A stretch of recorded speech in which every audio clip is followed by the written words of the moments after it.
Hi, this is Fleetwood Mac's Albatross, an acoustic guitar with some easy chord shapes. First of all, I'm starting off with a half G chord, placing my first finger behind the bottom three strings just behind the third fret, and then my middle finger is in front of the index finger on the third string, fourth fret.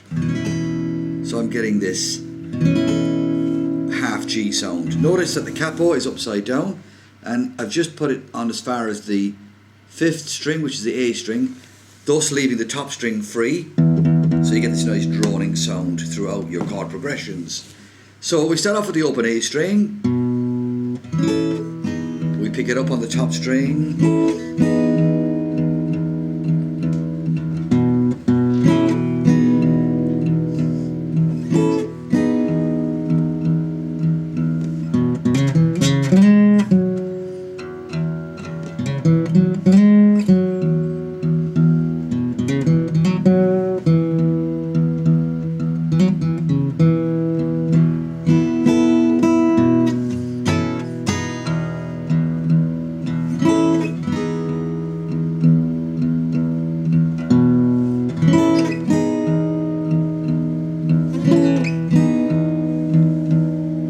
you'll notice a lot of the time what I'm doing is I'm playing the top string open with this kind of rhythm. 1 and 2 and 3 and 4. 1 and 2 and 3 and 4. I'll start off with the open A string, which is the fifth string, and that gives us the kind of springboard to start the chord transition from the third fret to the second fret. Notice the second fret is just a D major seventh chord, basically one finger barring the bottom three strings. But if you practice that little progression, G, down to the D major 7, also notice that it is a little bit earlier on the beat when you go to the second chord, so it's not, it's, if you practice maybe just playing the top string open while you do the chord changes, it might make more sense.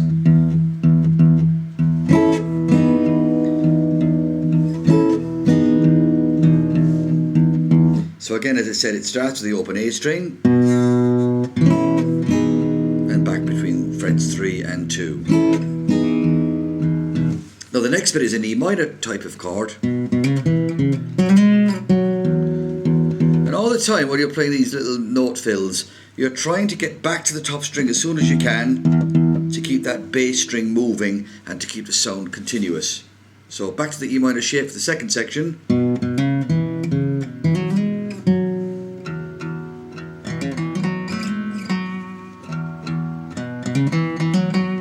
Now you notice I'm doing a lot of hammer-ons there.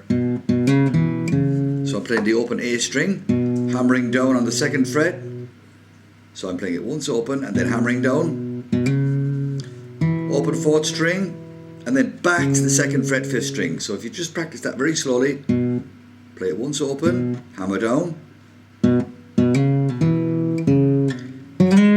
Now slide to the fourth fret fourth string and back down to the second fret fourth string again. Getting that nice E minor sound there with the open E string in the background. If you try and keep the E minor shape with middle and third fingers in that order, it's easier to slide up and back and retain your notes when you return to the E minor chord again. It's just easier for changing.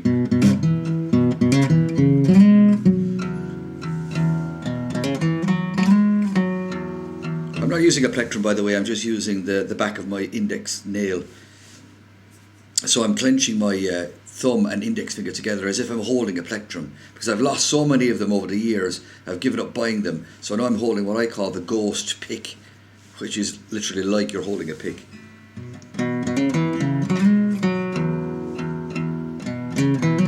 Now there is another part to that riff that goes, that's going to move across the fourth to the third strings from 2-4.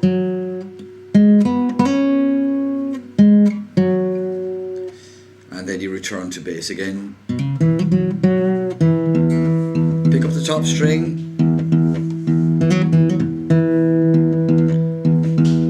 And then we slide right up here.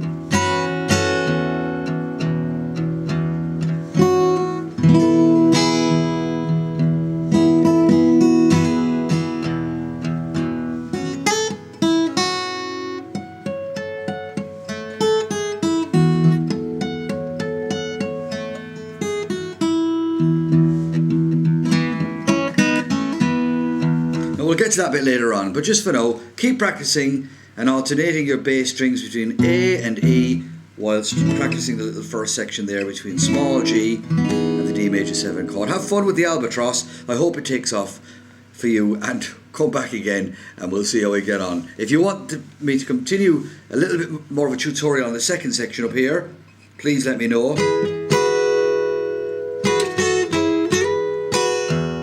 And I'll be glad to do so. Alright, have fun with the Albatross.